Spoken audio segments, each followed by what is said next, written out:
All right, y'all, gather around. Tonight I've got a story to share. It happened not far from where we camped tonight, right here in these same woods, just up the road a bit, other side of the lake. Settle in and grab your flashlights. Sunlight dripped through the trees. It was truly a perfect day for Scout Troop 10's campout. Laughter echoed as young voices bounced off the pines. Billy skipped ahead, eager to gather firewood. Mr. Haynes, their leader, smiled, watching them explore. The air smelled of pine needles and damp earth. A gentle breeze rustled the leaves, whispering secrets only the forest knew. Birds chirped merrily, their songs a soothing melody in the warm air. It was a day for building memories, a day for adventure. As the sun began its descent, casting long shadows, the boys gathered around the designated fire pit. Mr. Haynes showed them how to build a proper campfire, the flames licking at the logs, casting a warm glow on their faces. Stories and jokes were shared, laughter echoing through the woods, a symphony of youthful joy. For now, the forest held only wonder, its secrets still hidden in the gathering darkness. But as the last rays of sunlight faded, the forest transformed. Shadows grew long and twisted, reaching out like grasping claws. The once playful whispers of the wind turned into eerie moans that sent shivers down their spines.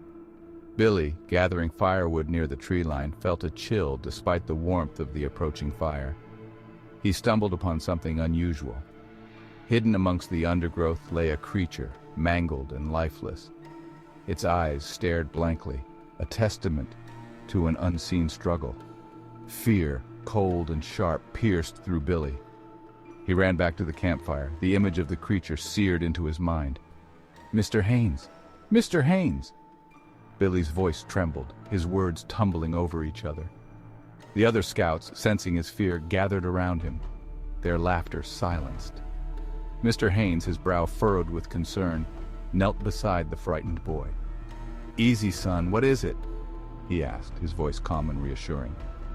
Billy, struggling to catch his breath, pointed towards the darkening woods. "Creature!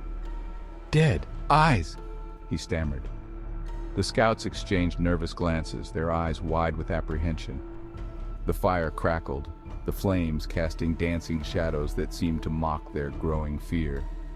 The woods, once a source of adventure, now felt ominous, a place of unseen danger.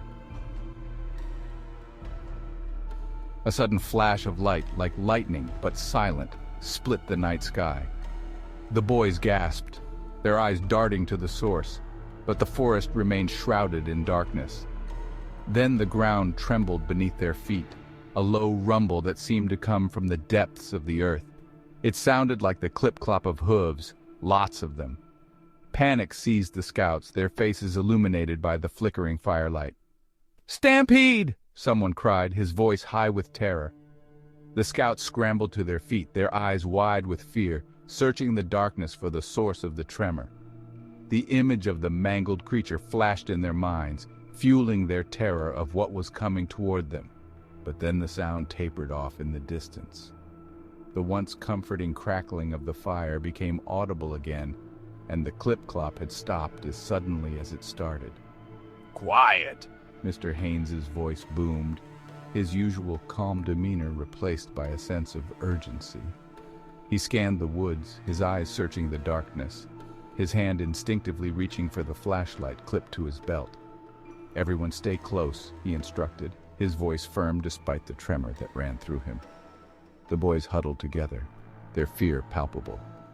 The forest, once alive with the sounds of nature, was now eerily silent, save for the panicked beating of their hearts.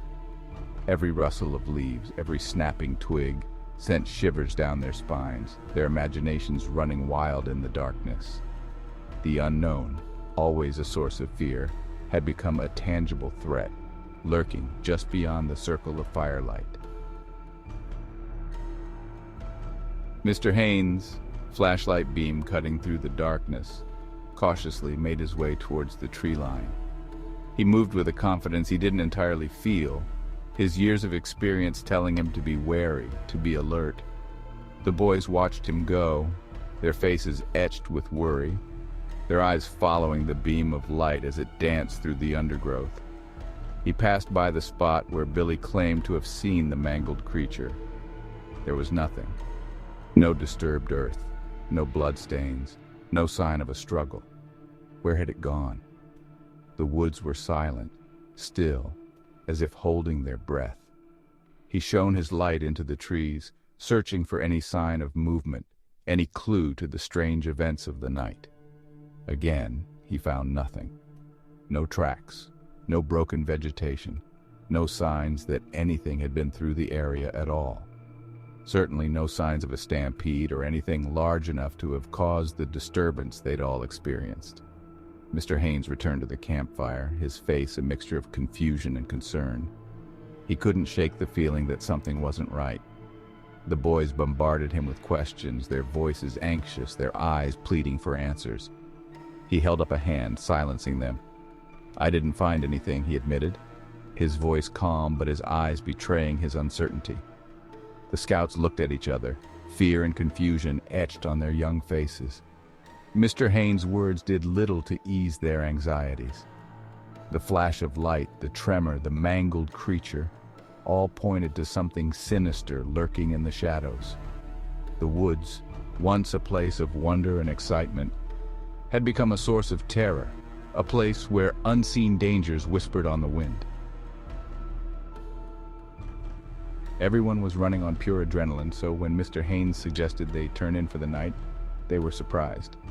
The boys climbed into their tents and zipped up in their sleeping bags, but believe me when I say they all had their flashlights, and there wasn't much sleeping. Whispers could be overheard from the tents as the boys tried to understand what they had witnessed. Mr. Haynes was perched up in the chair by the campfire, and he insisted the whispers stop and everyone go to sleep. But deep down, he knew they all had the same questions that he had. The same concerns that caused him to take up watch over the camp for the night, while his scouts tried to relax and calm their nerves in their tents. The rest of the evening was mostly uneventful. A few small animals scurried about in the brush, but nothing of concern. As Mr. Haynes was finishing his third cup of coffee during his self-imposed guard duty, he noticed the sunrise. As he was packing up his gear, the scouts began to stir, and without question they too started packing. A few of us had stayed up all night, unable to sleep. We began waking the ones who actually been able to fall asleep. The quicker we were packed up, the quicker we could get out of there. Nobody ever found out what caused the flashing or the loud stampede noise. Looking back, even I find it all hard to believe sometimes. I've never been back to that campsite or that side of the lake. I don't want to know what it was that night. Wait, shh, do you hear that? Right there, did you hear it? I know that sound. That's the sound of my stomach growling. Now, pass me a hot dog and some corn on the cob before you guys eat it all.